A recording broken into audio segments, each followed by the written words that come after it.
when you run a business, there are a lot of boxes to check. Let's see. Payroll? Check. Inventory? Check. Insurance? Well, Good Thing Simply Business makes getting small business insurance fast and easy. Just answer a few questions, review your quotes, and get covered in under 10 minutes, all online. It's that simple. Check insurance off your list at simplybusiness.com. This podcast is supported by The RealReal. Meet Christine. She loves shopping. And this is the sound of fashion overload. Too many fabulous things, not enough space. So Christine started selling with The RealReal. I've always loved collecting designer pieces. Gucci bags, Prada heels. But my style keeps evolving. Selling with The RealReal? Game changer. I earn more, and they do everything. Seriously, just drop off your items or schedule a pickup. We handle the photos, descriptions, pricing, even shipping. You just sit back and watch your items sell fast to our 40 million members. And I get peace of mind knowing I earn more selling with The RealReal than anywhere else. Exactly. That's the sound of your closet working for you. The RealReal. Earn more, save time, sell fast. And right now, you can get an extra $100 to shop when you sell for the first time. Go to therealreal.com to get your extra $100. Therealreal.com. That's therealreal.com. Warm up for the low. Welcome to lovely Las Vegas for Coast to Coast Hoops with myself, Greg Hoops Peterson, now part of the VSiN Family Podcast. We've got an excellent podcast for you. We're going to be joined in segment number 2 by one of our good friends, Tristan Freeman, who does such great work over here at Bustin' Brackets. We're going to chat with him about just the landscape that we're seeing out there in the ACC, a lot of those teams that he covers out there in the Pittsburgh area, the really good amount of Tier 2 teams that we've got in the sport, where we're going to be talking a little bit about the dominance of Arizona as they're going to be in action against Kansas, some of the big games that we've got for Monday, and just what we can expect from some of these mid-majors moving forward as well. In the final segment, going to get you guys fix and analysis on every game on the betting board for this college basketball Monday as we hit some bank shots. If you have a question, comment, segment idea, whatever you for this podcast, you have one or two ways to be able to throw those in. First one is my Twitter/X timeline at Juden_81. Keep in mind, letters EM, they mean does not matter, so as per usual, please send these into the timeline. And the other way is find an Apple Podcast review. If you rate this podcast 5 stars, it is very much appreciated. From there, you're able to fire in whatever you'd like to hear on this podcast via that 5-star review. Well, I did not get in any Twitter/X questions today. Boy, oh boy, did we have a fun day of college basketball on Sunday. A little bit more scoring than what we saw from the Seattle Seahawks on Sunday. But hey, college basketball on the theme of unders as well. Let's dive into it, try to find some trends, and try to get to know these teams a little bit better. Games from yesterday is Greg buzzing about. Here is the rowdy recap. One of your top under teams has been West Virginia. Now 7 overs, 16 unders, and a push. They fall to Texas Tech, but they get you that under. 70-63, the final is Texas Tech. The game goes under despite the fact that they went 13 of 24 from three-point range. Texas Tech actually lost the rebound battle 34-28. They lose the turnover battle 11-9, but they were just hot from 3 with Donovan Atwell. 4 of 5 from 3, 15 points. JT Toppin, he showed up 2 of 4 from the outside, 22 points, 9 rebounds. And for West Virginia, 2 of 22 from 3. Any other 3-point shooting balance and West Virginia wins this game. They dominated every other aspect of it, but West Virginia still has nobody to blame but themselves for this loss. 13 of 23 at the free throw line. Brandon Lorient did have 21 points, and for Texas Tech, they went 11 of 13 at the free throw line. Been a little bit shaky for Michigan in terms of covering spreads here since the turn of the calendar to 2026, but they covered this one against Ohio State 82-61 the final. For Michigan, 10 of 24 from 3-point range. Ade Mara was your main guy with 24 points, but how about Yaxel Lendeborg, Morris Johnson, 11 points, 12 rebounds for Johnson. Lendeborg, 14 points, 14 rebounds, and for Ohio State, they did have Bruce Orton be able to supply 16 points, but John Mobley held 4 points on 9 shots, so nice domination as Michigan, they win the rebound battle 44-31, the turnover battle 12-8, so Michigan, they go out there, they get the job done. It's been a rough year for Memphis against the spread, but boy, oh boy, did they take out some frustrations on Charlotte. They were able to get the job done, 77-54, and Memphis, I do say that it's been a rough year against the spread for them. They're actually 13-10 against the spread. It's been a rough year for them straight up. They're 12-11 straight up, but against the spread, they've actually been able to make you some money, so I have to Greg myself there, but Charlotte, 7 of 32 from 3-point range. For Memphis, they go 6 of 20 from the outside, and I will say, for Memphis, it's actually been a rough year for overs because they've been a nice underwhelming team for you. Now, 12 unders to 11 overs thus far this season, as for Memphis, they were able to get a nice performance in this one out of one. Mr. Aaron Bradshaw, 16 points, 6 rebounds. He's been a little bit shaky this year, but Memphis won the turnover battle 16-10. They go out there and they just flat out dominate this game.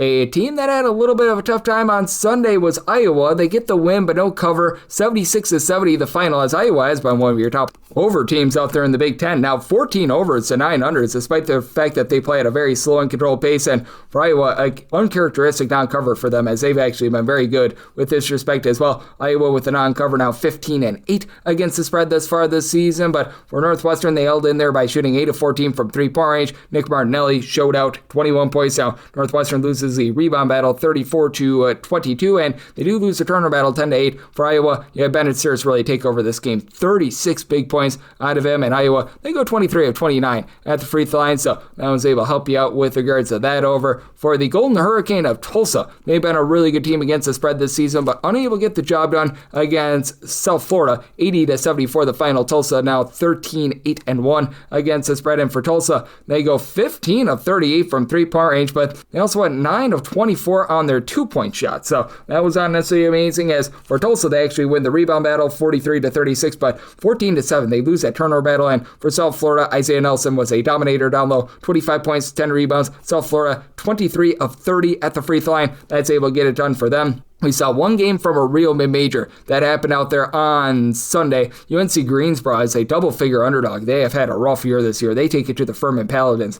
67-64 the final. For Furman, just 5 of 19 from 3. Greensboro, 10 of 19 from three-point range. Justin Neely, he was able to supply 24 big points in this one. For Greensboro, they've been less than savory against the spread at 8-15, but hey, they came up with a win on Sunday, so yay verily for them. That was a Super Bowl style win for them. And USC win but no cover against Penn State, 77-75 final in this one. As for USC, Cam Woods has stepped up in a big way for this team. 13 points, 9 assists, just 2 turnovers. Elijah Arenas, guy that they did not have to begin the season, he was the main scorer in this game. 24 points for Penn State, 9 of 15 at the free throw line, so that was a little bit costly. Freddie De Leon, though, he was able to supply 23 points, and for Penn State, they lose the turnover battle 17-15, so that was not necessarily amazing for them. Wichita State, they've been a team that's been able to cover quite a few spreads this far this season. They get the job done against a Green Wave of Tulane by a count of 75-61 as Tulane now 9-13 against the spread, and Wichita State 15-8 as Wichita State has been dominating on the glass all season long. They did so once again in this game.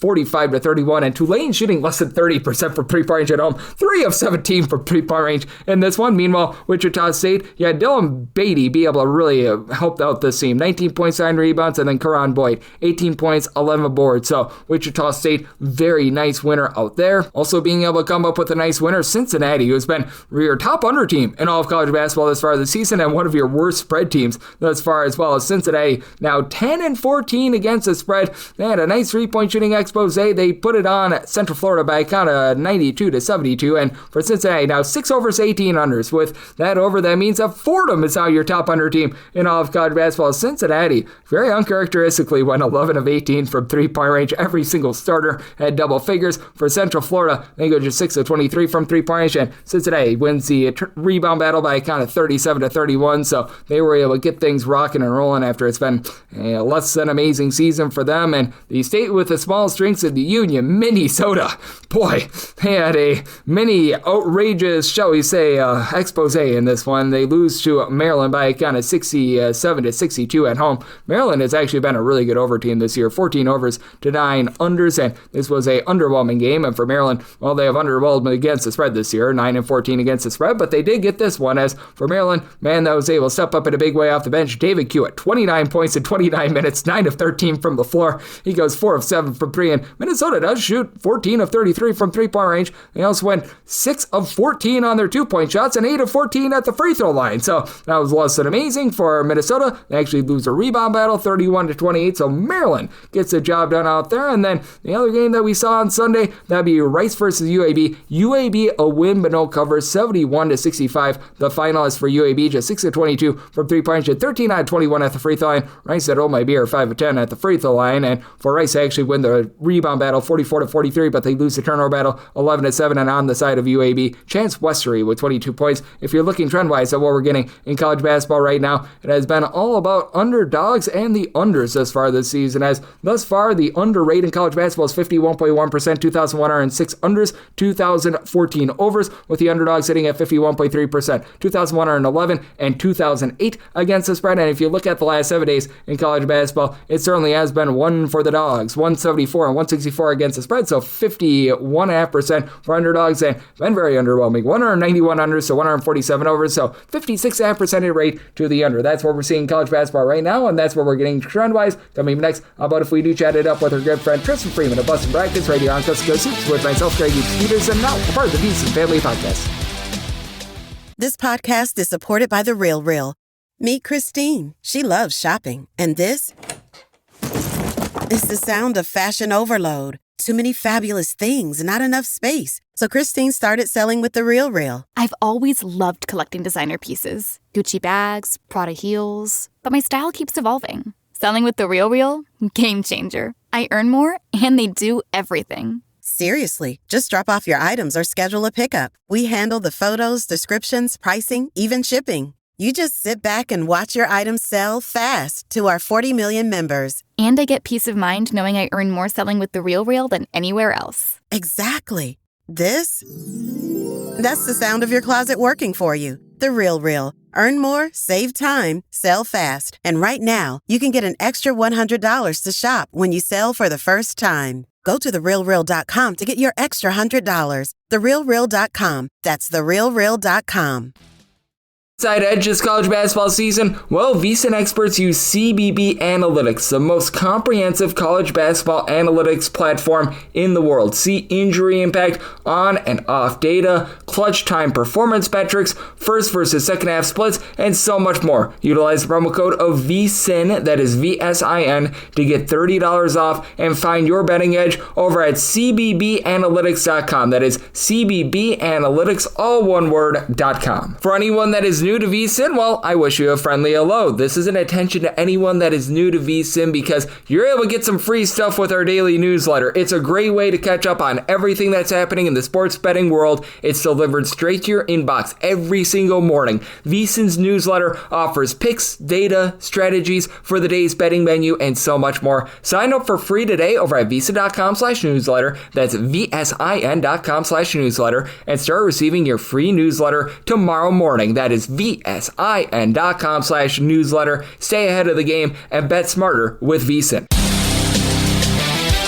And we're back here in lovely Las Vegas for Coast to Coast Hoops with myself, Greg Peters, and now part of the VSiN Family Podcast. Always great to be joined by this man, as we've got Tristan Freeman aboard. He does such great work over at Boston Brackets, looking at this great game that we all know and love of college basketball. And I know that he's dialed in on a little bit of everything of college basketball. He's based out there in the city of Pittsburgh, so he's covering the Horizon League, the ACC, and also the Atlantic 10, with those being the local teams out there. But he's doing a great job covering everything nationally. He's doing some good work as well over at Sleepers Media, doing some nice work over at Field of 68. So a jack of all trades, and he does a great job of being able to juggle many different hats, as you're able to follow him on the old Twitter/X at HoopsUp351. And Tristan, it's always a pleasure, my friend. Thank you. Yeah, thanks for having me, Greg. Appreciate it. I appreciate you, Tristan. And Tristan, the Super Bowl is now done. Now we're into full-on college basketball mode. And just how do you take a look at the landscape of college basketball this year in comparison to past years? Because I look sort of at that tier 2. Because I think that at this point, with Arizona going into the game against Kansas as the number 1 team in the country, undefeated, they're currently the number 1 team. Now, we will see what Kansas is going to be doing. But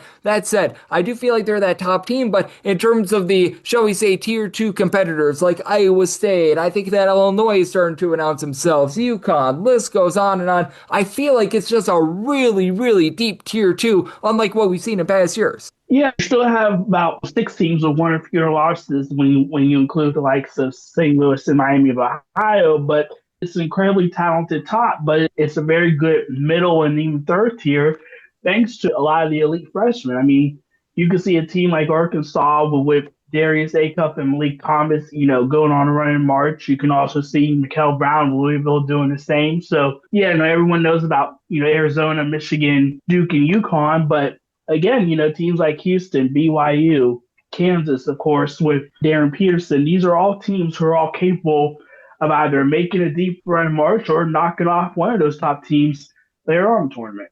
Absolutely, and it's going to be a lot of fun to see what we do get in that Arizona versus Kansas game, and I do think that that's going to be one of the better games that we're going to be seeing perhaps here in the entire month of February. And with Kansas, I want to talk about them a little bit because I think that they might be one of the most volatile teams in college basketball just because the status of Darren Peterson, it's been a big mystery all season long, and we can see when Darren Peterson's out there on the floor, he looks like the most polished player in the sport right now. A lot of people think that he's going to be the number one pick, and very rightfully so. How do you take a look at things with Kansas? Because I really do think that the biggest thing for them here in the month of February, obviously they want to improve that seeding, obviously they want to do as much as possible to be able to win games, but I think the biggest thing is making sure that they've got Peterson fully healthy and full bore for a run in March. Yeah, and look, they're quietly a really good defensive unit. Top 5 in the nation, holding opponents under 38% field goal shooting.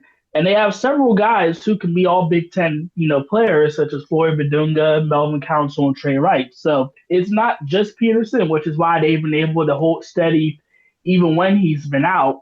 But, it does come down to, questions about their depth. Can they get more out of Bryson Tiller, Marco Jackson? It's not a super deep team, especially once Peterson goes out. But when fully healthy and fully equipped, with the big guards and wings that they have, they're a very imposing defensive unit. That doesn't get talked about enough, in my opinion. Yep, exactly. And I've been taking a look at a lot of unders myself in Kansas games this far this season because Flory and company, they have been so good down low in Kansas, not quite playing as quickly as they have in past seasons with regards to their tempo. As Tristan Freeman, who does such great work over at Boston Brackets, he's joining me right here on Coast to Coast Hoops. And typically on Mondays, we find ourselves being able to look at an ACC game or two, which that's always a lot of fun. And on this Monday, we're going to be having that NC State versus Louisville game, which I think that's low-key going to be a good one. And how do you take a look at this ACC landscape? Now, I will say, for context, we're doing this out of Duke versus North Carolina, and I think win or lose that game, Duke is certainly going to be creme de la creme out there in the ACC, but I feel like that Tier 2, once again, is better in the ACC, and we've talked on this podcast a lot in past years about the bottom teams really hurting the bubble teams in the ACC, and it just feels like the overall play in the conference this year is much better, unlike it has been in the past. Yeah, I think the tiers are pretty settled, first tier, second tier, third tier. You obviously have your bottom teams like Georgia Tech, Wake, Pitt, obviously at the bottom. Then at the top, outside of Duke, Clemson's been a big surprise, 9-1 league play. Virginia and NC State have greatly benefited from new coaches at 8-2 league play. And in North Carolina, I know there's always going to be talk about Hubert Davis, but he got them in the top 15 and fairly good in tournament.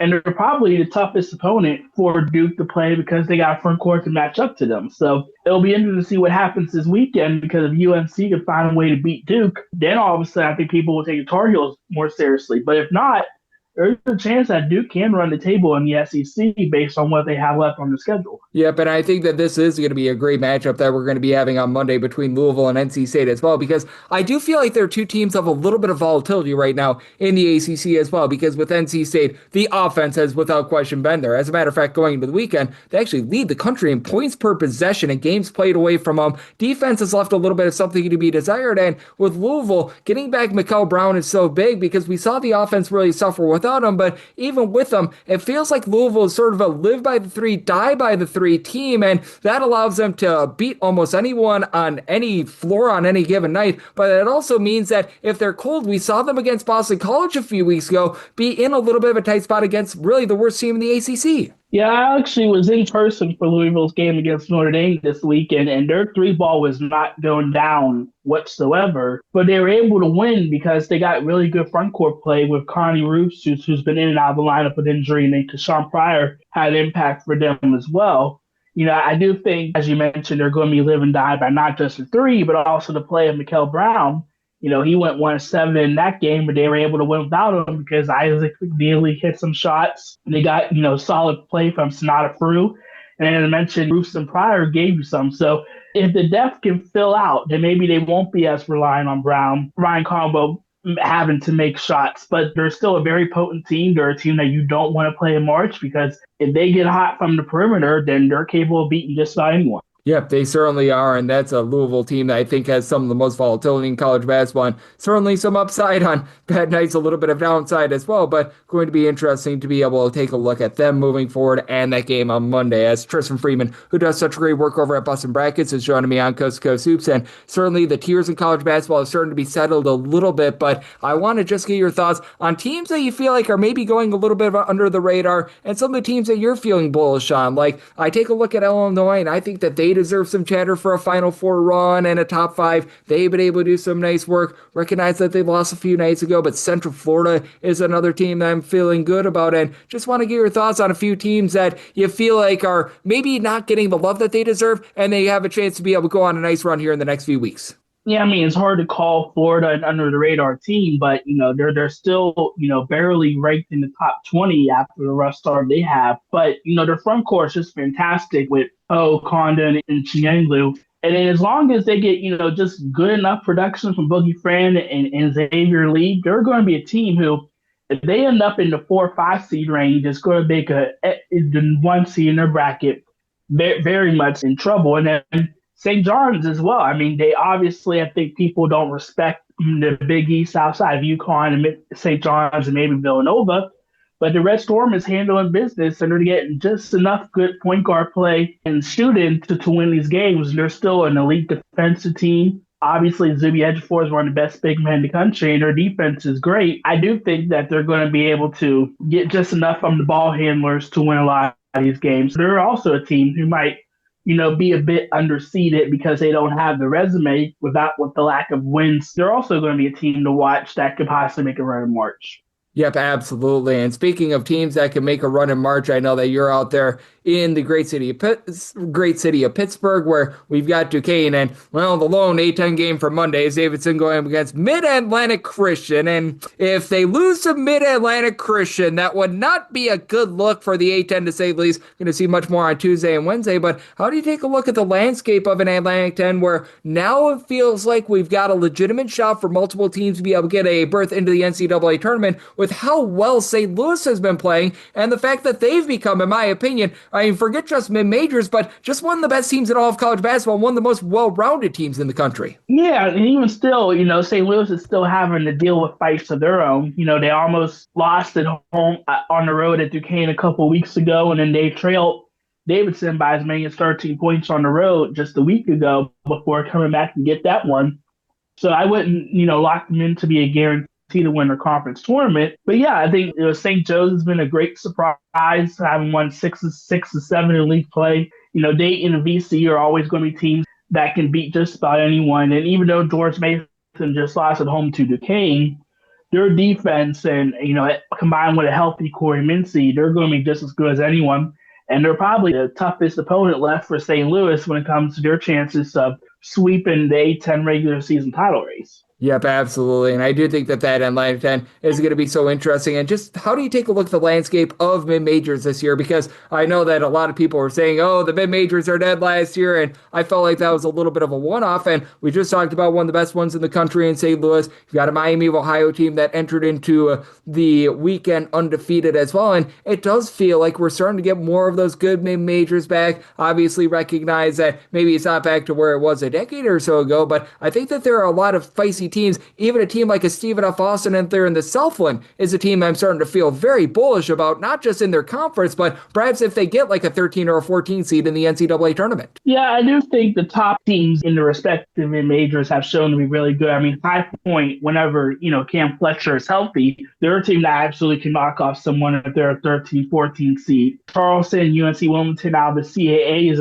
are two other teams that would be very dangerous. Then Liberty, who's been dominating Conference USA, can do so as well. So, yeah, I think, even in the 1-bit leagues, if the top teams can win their tournaments, then, yeah, I don't think that, 3 or 4 seeds in Big Dance should feel safe whatsoever, because there's a lot of talent, thanks in part to the transfer portal of players coming down and excelling. And also, some of these teams do have enough roster continuity to where that's why they're consistently good year in and year out.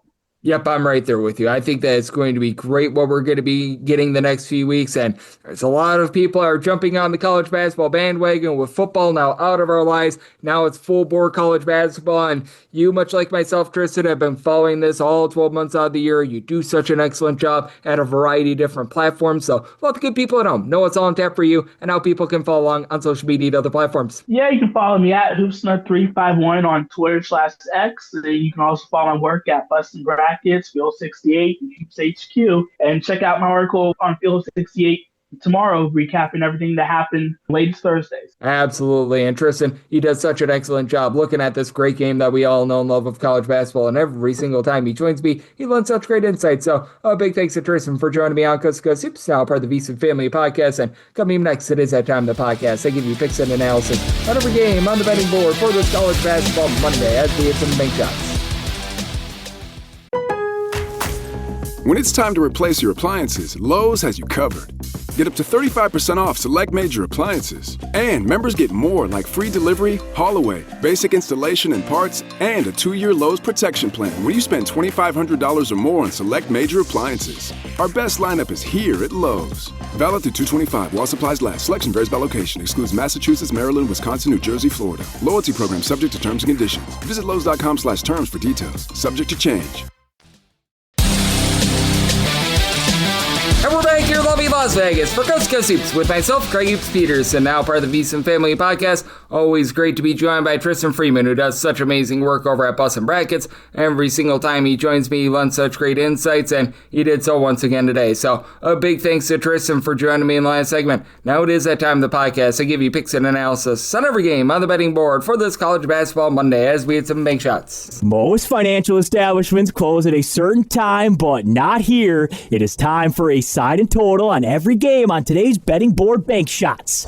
Do note that as per usual, any changes are made to these plays will be listed up on my Twitter/X feed at gunit_81, and we are going to be going in Las Vegas rotation order. This is where we go with the games in the bigger conferences first, and most of the games are going to be in the extra games board, and that would involve the NEC, the MEAC, the SWAC, the Patriot League, the Southland, the NEC as well. So let's get things started with 873, 874. Xavier is going to be on the road against St. John's. St. John's is a favorite here of 14.5 to 15.5 points. 162.5 to 163 is the total. I did set a total here of a 159.5. I'm going to be in on the under for the Xavier team. They just haven't really been great with their shooting. They're honestly a good team in terms of taking care of the ball, top 40 team in terms of fewest turnovers on a per possession basis. And you look at the overall fundamentals of this team, they're not bad. They're not going to give you a lot of second and third chances, which has been really a lifeblood of this St. John's offense. St. John's about 58th in the country in terms of points scored on a per possession basis. They're a top 20 team in terms of offensive rebound percentage, and Xavier does a good job in terms of cutting that off. Xavier 53rd in the country in terms of defensive rebound percentage, but also 272nd in all of college basketball with regards to their two-point shooting percentage. Have honestly been able to shoot it relatively well from three-point range. Xavier, as a collective, they shoot about 36.2% for three. That goes up to 37.8% away from home, but now you face off against a St. John's defense that has been really good defensively. They are 38th in the country in terms of total possessions per game, so looking to gun it, but still 25th in the country in terms of turnovers generated on a per possession basis, 17th in terms of points allowed on a per possession basis at home, and that's a big reason why I did set them as a 15.5 point favorite. I'm going to be willing to lay the number, as I do think that Zuby Ejiofor is going to be able to have a nice edge down low. It's given this team 16 points, 3.5 assists, 7.5 rebounds, well-rounded player, and then St. John's overall, they shoot about 35.2% from three. That is a top 125 mark in the country. Ian Jackson, Bryce Hopkins, they've been able to combine for about 24.5 points per contest. So Mitchell has done a nice job being able to supply this team with about 7 rebounds per game as well. They still haven't necessarily found that main facilitator, which has been a little bit of an issue, but Xavier not necessarily a team that's going to put you under duress and generate turnovers, unlike St. John's, who has been a top 35 team in terms of turnovers per possession. And for Xavier, this squad has been really reliant upon Trey Carroll, carrolling all the way with his 18 points per game, does shoot about 34% for three. Javon Milicevic has been able to give you about 11 points, shoots 40% for three, and then All Right, great name, shoots 45% from three-point range. But I do think that for St. John's, they are going to be able to do a nice job in terms of making Xavier really pile drive the ball down low. They're going to have no success there, and also for this Xavier team outside the top 250 with regards to opponents' two-point shooting percentage as well. So I do think that the St. John's defense holds. I'm willing to lay up to 15 with them, and I like the under. I saw my total at a 159.5. 875, 876. You got Southern Illinois on the road against Indiana State, and the Sycamores find themselves as a slim favorite here of anywhere between 1.5 points to a pick'em. Total on this game 144.5 to 145.5. I like the over. I set my total at a 149.5. Now you do have a Southern Illinois team that has not been great with their offense, to say the least, in terms of points scored on a per possession basis. This unit is right now outside the top 250 with this regard, but they are a team that they realize that their shooting's not good. They are 336th in the country in terms of free throw shooting percentage, 362nd in terms of road three-point shooting percentage at 25.2%, but they're 7th in the country with regards to percentage of their shots that come from two-point range, and this is a pair of teams that are relatively country average with their two-point shooting percentage of defense. Southern Illinois on defense 166th in terms of opponent's two-point shooting percentage. Indiana State is 155th, and Indiana State has been a good perimeter defense, so that actually helps out Southern Illinois here. Now, the reason why I've said Southern Illinois is an underdog, they shoot 66.8% of the free throw line. That is still just not great, to say the least. I just can't trust the team with that free throw shooting, but they've been a top 125 team in terms of generating turnovers on defense as well, and you've got a pair of guys in Roland Alagibi and Prince Alagibi squared, give you combined about 18.2 points per contest. Between the two of them, you would be able to get about 12 rebounds per game. Cal Roundhouse, 14.5 points, 3 assists, and then Damian Mayo is like the lone guy other than Roland Alagibi that shoots above 30% from three-point range, as he's been able to shoot about 41% from the outside. And then on the other end, you've got a Indiana State team that last year was a really good three-point shooting team. They have not been that thus far this season, shooting about 31.5% for three outside the top 275, but they're a top 25 team with regards to their two-point shooting percentage. And Southern Illinois, their forte has been guarding the outside, as they're a top 75 team in terms of opponent's three-point shooting percentage. And for Indiana State, Ian Scott, great Scott, he's been able to give you 13.5 points, 7.5 boards. He's been able to throw in their 39% three-point shooting. Xavier Hall is now giving you about 4.3 assists per game. Indiana State has had a tough time taking care of the ball. They're outside the top 295 in terms of turnovers on a per possession basis on offense. Not really going to generate a ton on defense. So that means clean possessions for a Southern Illinois team has had a little bit of tough time taking care of the ball. But with both of these teams being rough at the free throw line, it does cause for a little bit of a horse speed situation. Indiana State doesn't play games with a lot of free throws, which honestly I think helps out with the total in this ordeal. And with Southern Illinois just being as one-dimensional as they are, and this being an Indiana State team that's a little bit more willing to pop it from three-point range, I do think that Indiana State on their own floor finds a way to be able to get the job done, and they are the better free throw shooting team. So I made my line 1.5, so I'm going to be willing to take Indiana State in this spot, whether that be as a pick'em or a 1-point favorite, and I like the over. I set my total at a 149.5, 877, 878 on the card. It is NC State, and they are going to be on the road against Louisville. Louisville is a 6.5 point favorite. So on this game, it is 161.5 to 162.5, and I do like the over. I did set my total here at a 163.5, and I'm going to take the points with NC State. NC State has been so prolific with their offense. They are numero uno in all of college basketball with regards to their road three-point shooting percentage and with regards to just points scored on a per possession basis away from home. It is a Louisville team that is very much going to be looking to go bombs away from three-point range. They lead the country in terms of percentage of their shots that come from three-point range, and I mean, even at home, it's not like they're the most amazing three-point shooting team in the world. They shoot about 35.6% from three-point range at home, and I mean, that's a solid mark, but it's not necessarily anything that's lighting the world on fire. NC State has had a little bit of a tough time in terms of guarding the arc. They allow opponents to shoot 37% from three-point range away from home, so that's a little bit of an issue. And Louisville is a better defensive team. They are a top 40 team in terms of points allowed on a per possession basis, but they're about 169th in terms of opponents' three-point shooting percentage, and I recognize that Darion Williams, maybe we expected a little bit more out of him, but still has been rock solid, 14.5 points, 5 boards, 3 assists per contest. And then you've got Kadir Copeland, Paul McNair combined shoot about 45% from three-point range. Both give you 14 points per game. Copeland, 7 assists per contest. He's a very, very efficient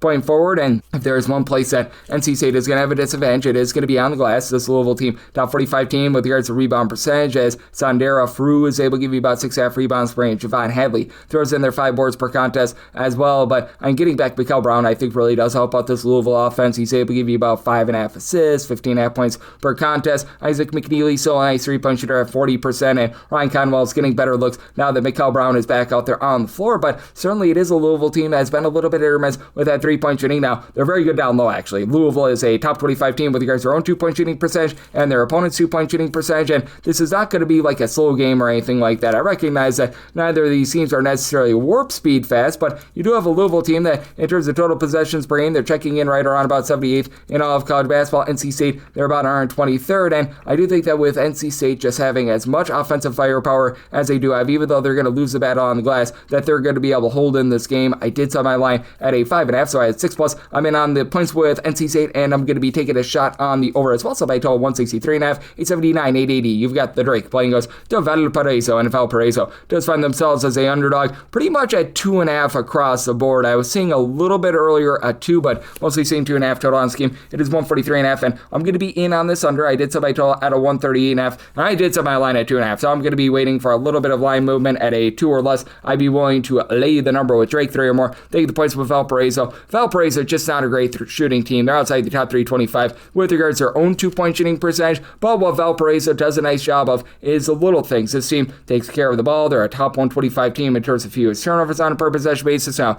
the elixir is Drake doesn't generate turnovers to start with. They're outside the top 290 in terms of turnovers generated on a per possession basis, but this is also a Valparaiso team that's a top 125 team in terms of offensive rebound percentages. Valparaiso has been doing a nice job in terms of guarding the 3-point line as well. They're a top 100 team in terms of opponent's 3-point shooting percentage. This has been a Drake team that sort of lived and died by the 3, and they do shoot it well from 3-point range at home. They shoot 37.9% from 3-point range at home, and this is a Drake team that has been honestly pretty awful with their defense at home. At home, they're outside the top 270 in terms of points allowed on a per possession basis, but you're not really going to get a lot of tempo in this game. Drake is about 205th in the country in terms of total possessions per game, and Valparaiso is 248th, and really the issue for Drake with regards to their defense at home is being outside the top 250 in terms of opponent's 2-point shooting percentage, and again, Valparaiso just doesn't do a great job inside. You have O&D's giving you all D's of these 14.4 points per contest, shoots 40% per 3, and then you do have Rakeem Chaney, Justice McNair, who've been able to combine to shoot about 36% from 3-point range between the two of them. You've been able to get about 18 points per game, and then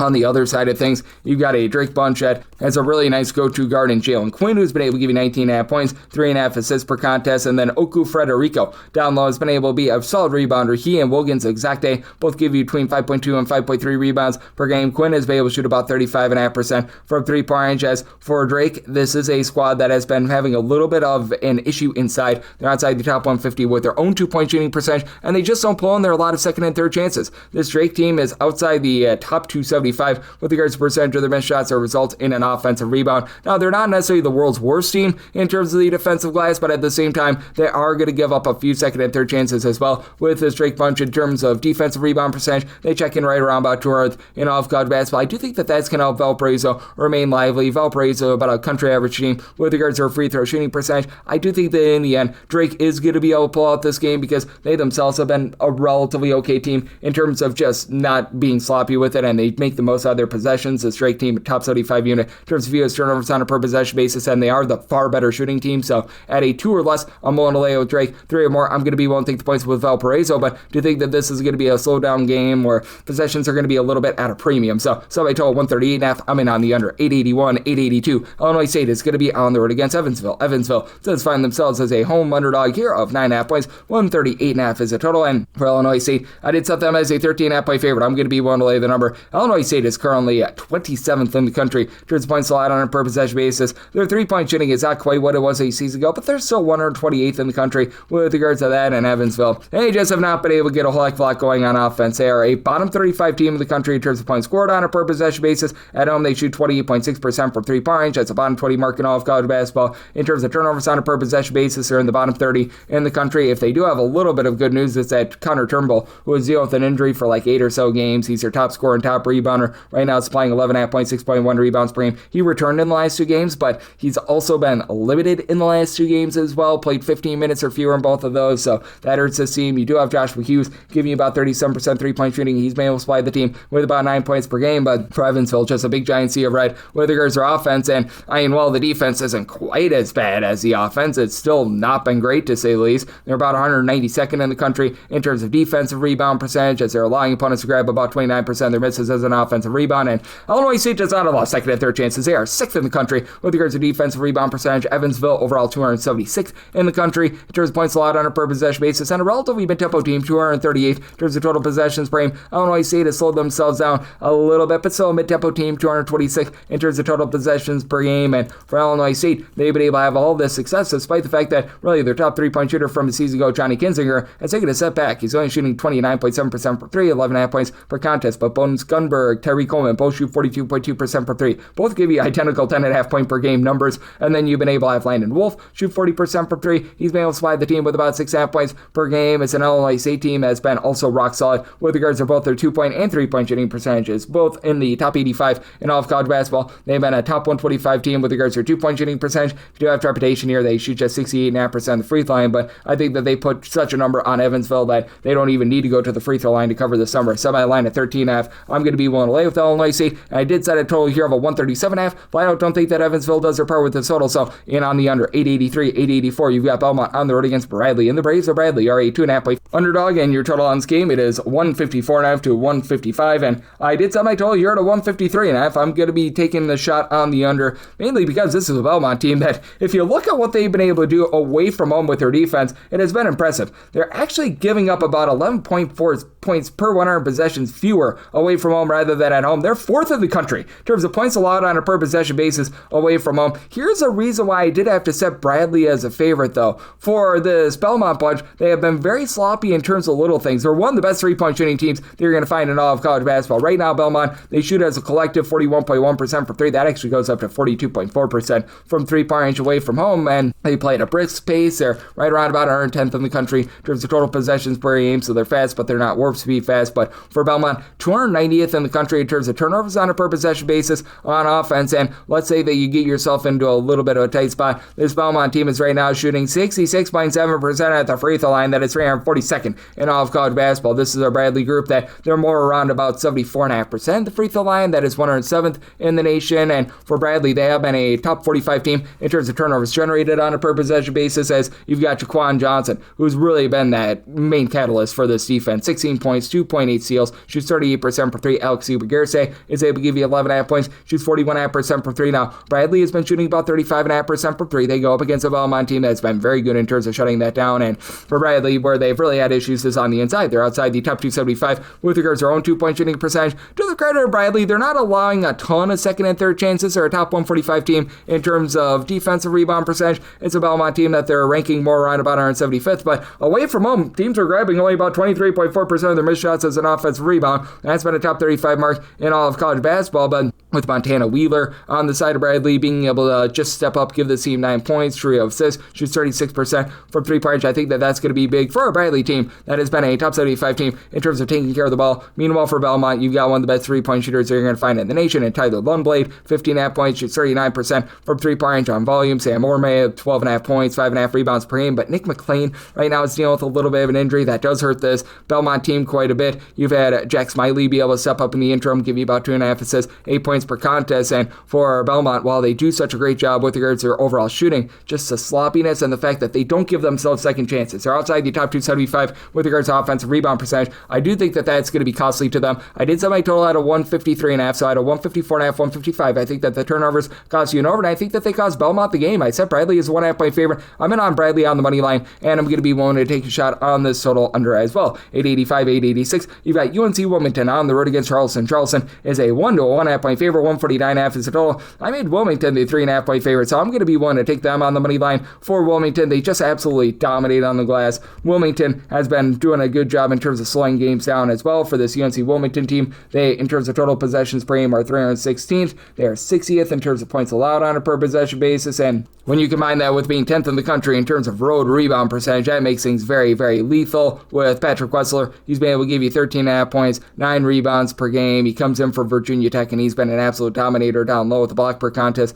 Nolan Hodge, 15.5 points, 5 boards. He shoots 40% from 3-point range, and with Wilmington, they've honestly not been the world's greatest team on the inside. They're outside the top 220 with regards to their 2-point shooting percentage, but all the second and third chances that they get, they're a top 20 team in terms of percentage of their missed shots that result in an offensive offensive rebound away from home. That really wins out, and they have been very good with regards to their shooting percentages as well. They're a top 40 team in terms of opponents' three-point shooting percentage, and Charleston, they, to start with, have just not been great with their three-point shooting. For this Charleston team, I do feel like they're a better offense than what their raw numbers would indicate. They're hovering right around about 134th, 135th in terms of points scored on a per possession basis, but even with getting back the likes of Connor Hickman, Kobe Duggan, who were out to begin the season, and these guys are number 2 and number 3 scorers on the team. They combine for about 23.5 points per game. Neither guy shoots above 30% from 3. As a matter of fact, out of your top 8 scorers that are currently healthy for this team, none of them shoot above 33.9% from 3-point range, and that'd be Merton Kalu. So that's not necessarily great. Now, Chal Machot has been able to give you 2.5 blocks per contest, 6 rebounds per game. You got Christian Reeves. He comes over from Clemson. He's a true 7-footer that enters from the ACC. He's been able to give this team right around about 7 rebounds per game, so that's been very helpful for this team. But I mean, they've had to have Jackson Prunty make some starts. He's only been able to give the team about 4.5 points per game, so I think that Wilmington is going to do a very nice job in terms of slowing things down. Charleston, not a team that's really going to be pressing their will on teams on defense, as they don't generate a lot of turnovers. They're outside the top 3 in terms of turnovers generated on a per possession basis. To their credit, they've been able to do a pretty solid job in terms of taking care of the ball. And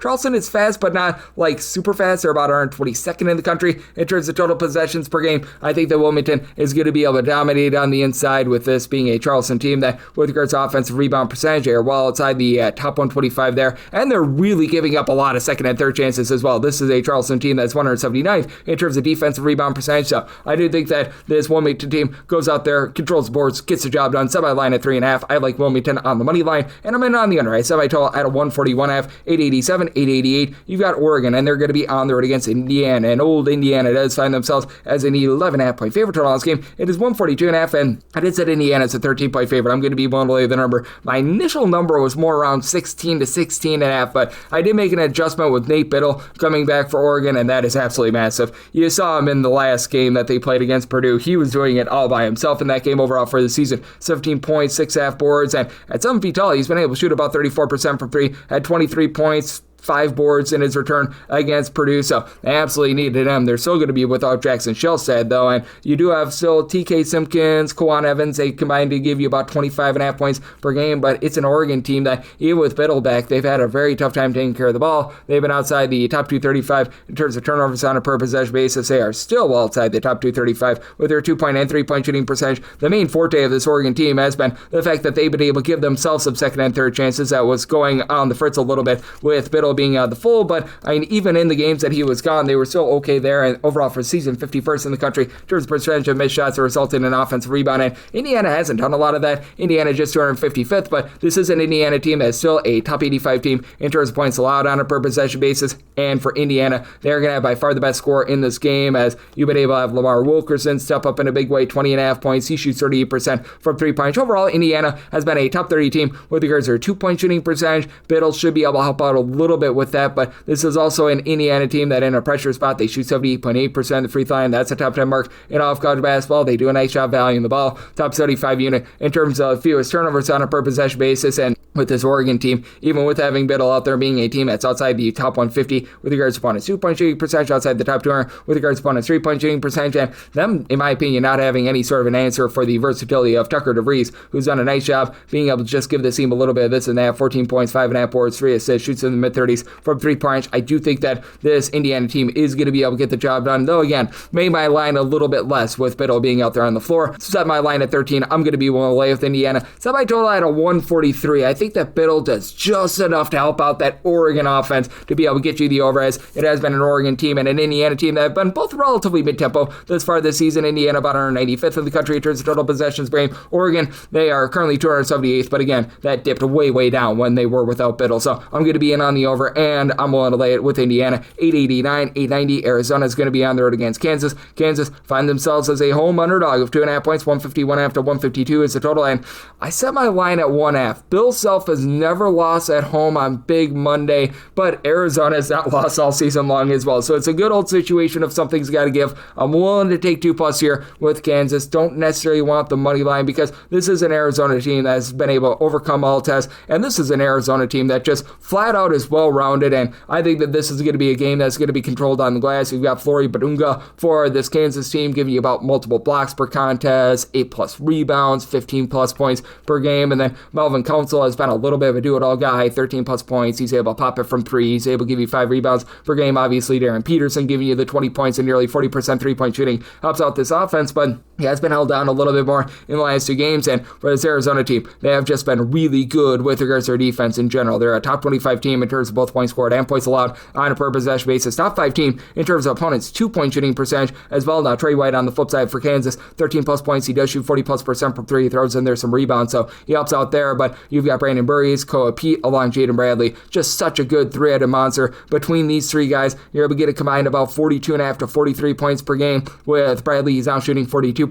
from 3-point range, and then Pete and Burries both give you 2.5 assists per contest, 4.5 assists per game from Bradley. It's an Arizona team that's solid but not amazing at generating turnovers, and the one thing that this Kansas team does not do is generate turnovers. They're a bottom 35 team in the country in terms of turnovers generated on a per possession basis, but I do think that with Arizona having all that they've got down low, Monte Uvas give you 8+ rebounds per game, even with the return of Darren Peterson, and even with Kansas being as good as they are on defense at home. They're a top 25 team in terms of points allowed on a per possession basis. Arizona does just enough to be able to get the job done, and it is an Arizona team that they're still looking to push a great tempo. 28th in the country in terms of total possessions per game. Kansas has really slowed themselves down thus far this season in terms of total possessions per game. They do check in 223rd. I think that the late game fouls do just enough to get you over semi-total 153.5, so I'm in on the over, and at 2+, I'm going to be willing to take those points with Kansas. This last game on the normal Las Vegas betting board before we hit the extra games, 891, 892. You've got Northern Iowa, and they're going to be on the road against Murray State, and their racers are Murray State to find themselves as a 4.5 to a 5-point favorite. Total on this game between 142.5 to 143, and I did set Murray State as a favorite of 6 points, so I'm going to be willing to lay the number now. Northern Iowa has done an amazing job of making games almighty slogs in terms of total possessions per game, 361st in all of college basketball. Now, in their last game against Murray State, that was a sped-up game. That was a home game that Northern Iowa won by a count of 81 to 76. That's like their lone over in the last 6 or 7 games, so it has been incredible. And Northern Iowa, top 3 team in the country in terms of opponents' 3-point shooting percentage. They do a nice job cutting you off there, but this is a Murray State team that is very much content on you trying to pile drive the ball downward. It's a Northern Iowa team that has been not great on the glass. They are outside the top 300 with regards to offense rebound percentage. Now, they don't allow you to get second chances. Away from home, they're a top 25 team in terms of defensive rebound percentage, so there's going to be not a lot of second and third chances here. And for Murray State, they're going to be looking to speed this game up. In terms of total possessions per game, they are the polar opposite, 32nd in the country in terms of total possessions per game, but you do have Trey Campbell, who's able to give you 13 points, shoots 33% for 3. Leon Bond, 38.5% 3-point shooter, 11.5 points per game, but I mean, it is a Northern Iowa team that's outside the top 200 themselves in terms of their own 3-point shooting percentage, and here's the issue that you do have with Northern Iowa, in my opinion. They shoot 67.5% the free throw line. That is a bottom 40 mark in all of college basketball, and for Murray State, if they need to cover this game at the free throw line, they've been pretty solid at 76.7% the free throw line. That is a top 45 mark in the country. Javon Jackson, he's been giving you about 40% 3-point shooting, 16.5 points per game. Frederick King, 14 points, 9 boards, 2 blocks per contest. Roman Dominez maybe give you about 13.5 points per game. Revenge is certainly going to be on the mind for this Murray State team, and it's a Murray State team that has been a top 150 team with regards to opponents' 2-point shooting percentage. Their own 2-point shooting percentage is in the top 55 in the country, so even though Murray State, a team that is pretty content to be taking quite a few threes, as you do have someone like a Mason Miller who shoots 40% from 3-point, even though Northern Iowa does such a great job there, they're going to be able to pile drive the ball down low. It is a Murray State team that one of their biggest kryptonites has been giving up a lot of second and third chances. You look at them in terms of defensive rebound percentage, they're clocking in just 187th in the country, but with Northern Iowa not being able to grab those second and third chances, I do think that it's just enough for Murray State to get the job done, and I do think that you get a little bit more of a slowdown game in this one where possessions are going to be a bit more at a premium, but I think the Murray State does just enough to cover this game at the free throw line, semi-line at 6, so want to lay the 4.5 to 5.5, and I'm in on the under semi-total of 142, and now we hit the extra games. The normal betting board picks are complete, but there are some extra games today, so we go into the bonus. 306-505, 306-506, St. Francis, Pennsylvania on the road against Chicago State. Chicago State is a 1.5 point favorite. Total on this game, it is 146.5, and it says Chicago State as the 4.5 point favorite. I'm going to be one to lay the number. This is a Chicago State group that certainly has their warts down low, 363rd in the country with their own 2-point shooting percentage, 365th in terms of opponents' 2-point shooting percentage, but for St. Francis of Pennsylvania, 350th with their own 2-point shooting percentage, so that masks the real deficiency for Chicago State. And overall for the season, Chicago State, they shoot about 32.2% from 3-point. That's outside the top 250, but they were dealing with a lot of injuries to begin this season. Here in conference play, they've been shooting closer to 35.8% from 3-point with getting back a lot of these guys. Braylon Bush has been able to get 8.5 points per contest. You've got Doyle Cockrell, Bucknell, shoot 40% from three. He missed 4 games during non-conference season. CJ Ray, Marcus Tankersley, they both give you 13.5 points per game. Now, the Chicago State team is going to get blowtorched on the glass, even in conference play. They have been pretty much last, if not second to last, in terms of their rebound percentage. And Sky Wicks, on the flip side for St. Francis of Pennsylvania, he is going to be able to win that battle down low, as he's been able to do a really nice job in terms of supplying the team with 17.5 points, 7 rebounds per game. But it is a St. Francis of Pennsylvania team that they just give up way too much on defense. They're outside the top 320 in terms of opponents' 2-point and 3-point shooting percentage. St. Francis all of a sudden has been looking to speed things up from past seasons as well. In terms of total possessions per game, they are a top 100 team in all of college basketball. And you've got a Chicago State team that's about 258th. They've been looking to slow things down quite a bit more here in conference play, but I do think that this is going to be close enough for late game following, and that's big for Chicago State because they shoot about 75+% on the free throw line. That's a top 75 mark in the country. St. Francis, Pennsylvania, 268th in field goal attempts to free throw attempts, so they allow more free throw attempts than the average team per field goal attempt to their opponent. And this has been a Chicago State team that has been a relatively solid team in terms of generating turnovers, and honestly, both of these teams have been able to as well. Both of these teams are well outside the top 3 in terms of points allowed on a per possession basis, but Chicago State, they're currently 62nd in the country in terms of turnovers generated on a per possession basis. St. Francis is 67th, but I do think that this Chicago State team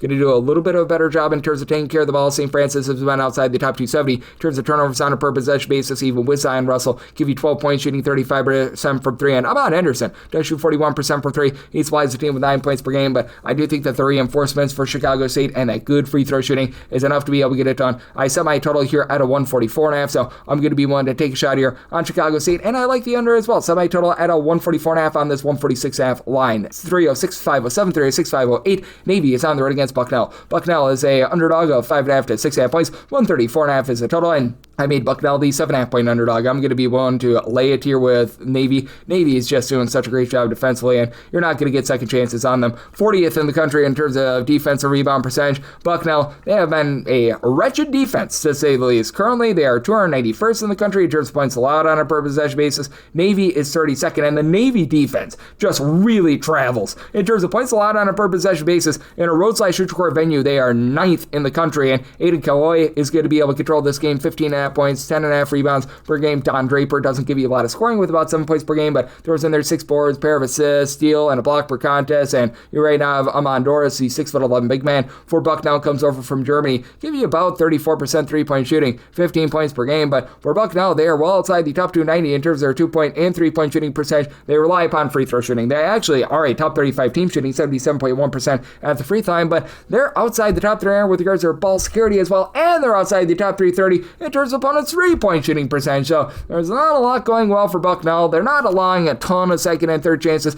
on glass. They allow opponents to pull in their 10 offensive rebounds per game. That's not too bad, but still awesome. Benjini is able to give you 8 points, shoots 46% for 3 points. For Navy, you've got Jin Woo Kim, who's been able to supply 9.5 points. He's shooting about 35.5% from 3 points since conference play has began. Navy has been leading the conference with regards to their 2-point shooting percentage in terms of rebound percentage, and I do think that Navy is going to be able to get the job done here. And in a pressure spot, they shoot 73.5% of the free throw line. Neither here nor there, but with the way that they're just able to control the glass and the way that their defense stifles, I think that they get the job done. So my line at 7.5. I'm willing to lay with Navy. I like the under. I set my total at a 131.5. 306-509, 306-510. You've got Arkansas Pine Bluff, and they're playing to Jackson State. Jackson State does find themselves as a underdog here of 5.5 to 6.5 points. 156.5 to 157.5 is the total. And for Pine Bluff, I did set them as an 8.5 point favorite, so I'm going to be willing to lay the number. It's a Jackson State group that I really don't know what they're doing well right now. Jackson State has been a top 250 team in terms of turnovers generated on a per possession basis away from home. I guess that's something, but 356 in all of college basketball in terms of points allowed on a per possession basis.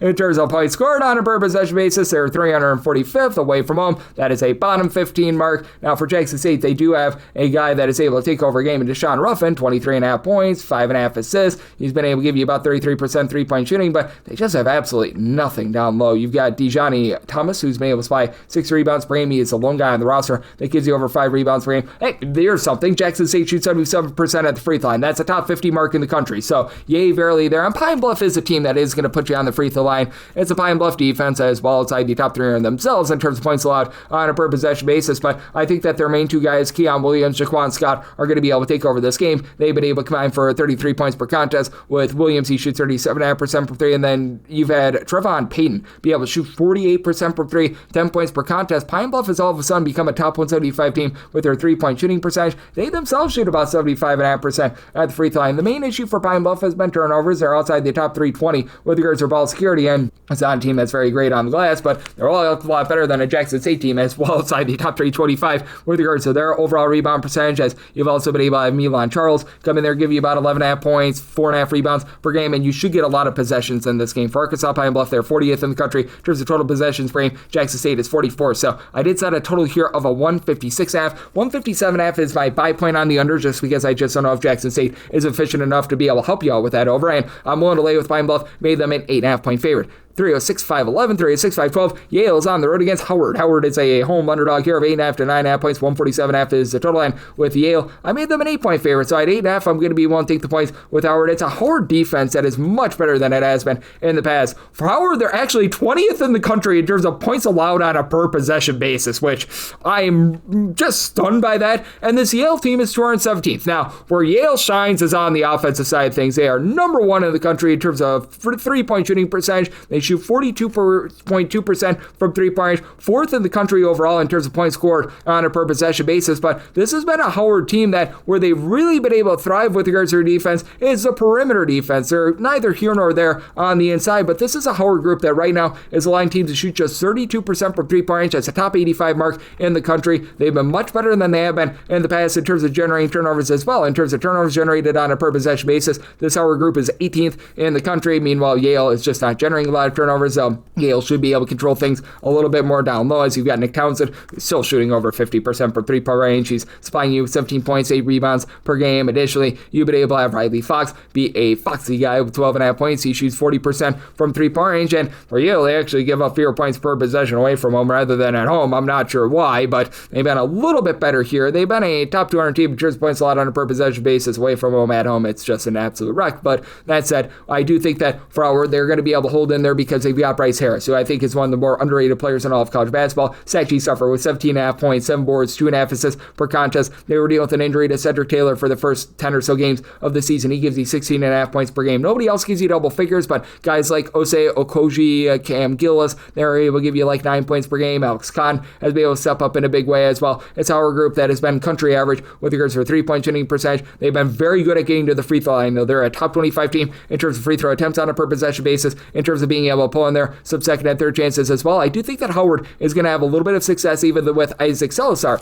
being able to give you 5.5 rebounds per game for Yale. Howard is a top 100 team in terms of percentage of their missed shots that result in an offensive rebound. At home, that goes up to 37.9%, top 20 mark, and I think that keeps Howard lively in this game. I did set my total at a 144. You do have a Yale team that's outside the top 290 in terms of total possessions per game, and Howard has slowed down to about 150 seconds, so I'm in on the under and anything of 8.5 plus here with Howard. 306-513, 306-514. Prairie View is going to be on the road against Florida A&M. A&M does find themselves as a favorite here of 2.5 to 3 points on this game. It is 147.5, and I like the over. I set my total at a 152.5. You got a Prairie View team that's absolutely looking to fly right now in terms of total possessions per game, 14th in the country. Florida A&M has slowed themselves down quite a bit from non-conference play, but they're still not necessarily like a slow team or anything like that. 112th in terms of total possessions per game, and you've got two teams that they love to be able to generate turnovers. For this Prairie View team, they always have been. They're about 50th in the country in terms of turnovers generated on a per possession basis. Florida A&M is 59, so they're on par with one another. Florida A&M, though, is a team that's quite a bit more sloppy with the ball, and that's why I could only set them as 1.5 point favorite. Florida A&M outside the top 340 in terms of turnovers on a per possession basis on offense, and for Florida A&M, you've got a guy in Jaquan Sanders who's been able to step up, give this team about 3 assists, 12 points per contest, shoots 37% from three-point range, and then Mike Octave has been tremendous with about 10 points, 5.5 boards, 2 steals, shoots 38% from three-point range. With this Florida A&M team, you've also been able to get a little bit more out of Tyler Shirley as well. Shirley's been able to give you about 11 points,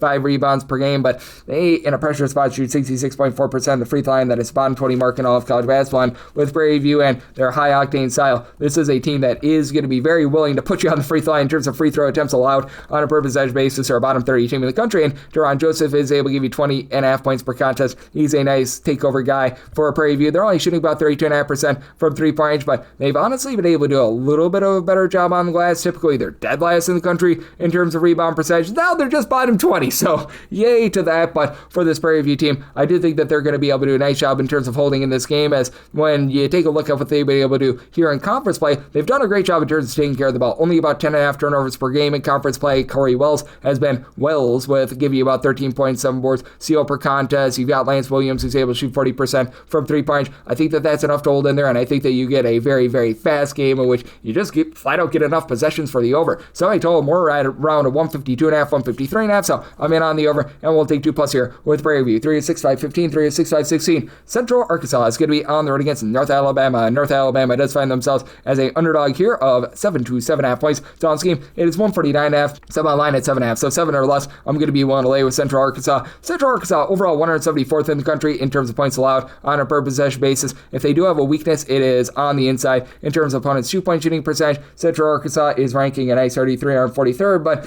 now you've got a North Alabama team that has not been executing on offense. 302nd in terms of points per possession, 287th in terms of their 2-point shooting percentage. This is despite having Cornelius Williams, who gives you 13 points, 9 rebounds per game. They were dealing with an injury to Dallas Howell as well. He's been able to give you about 4 to 5 rebounds per game, 7+ points per contest, but I do think that for Central Arkansas, Cameron Hunter is going to be the best player in this game. 18 points, 2.5 assists. He shoots 35% for 3, and for Central Arkansas, they're a team that they love to bomb it from 3. They're a top 40 team. There's a percentage of their shots that come from 3-point. Now, they only shoot about 33.9% from 3-point, and it is a Central Arkansas team that, if you look at their overall offense, 139th in the country in terms of points scored on a per possession basis. They score a full 21 points fewer per 100 possessions away from home. That goes down to 256th in terms of points per possession, so it's not a lower total year of a 143.5. I'm in on the under, especially with a North Alabama team that's not looking to push a lot of tempo. 297th in terms of total possessions per game, but for Central Arkansas, Ty Robinson has been versatile, 14 points, 5.5 rebounds per game, and for North Alabama, even though you do have a pair of guys that have been able to give you double figures, as you've got Dante Bacchus along with Kanan Jefferson, who have been able to combine for about 27.5 points per game.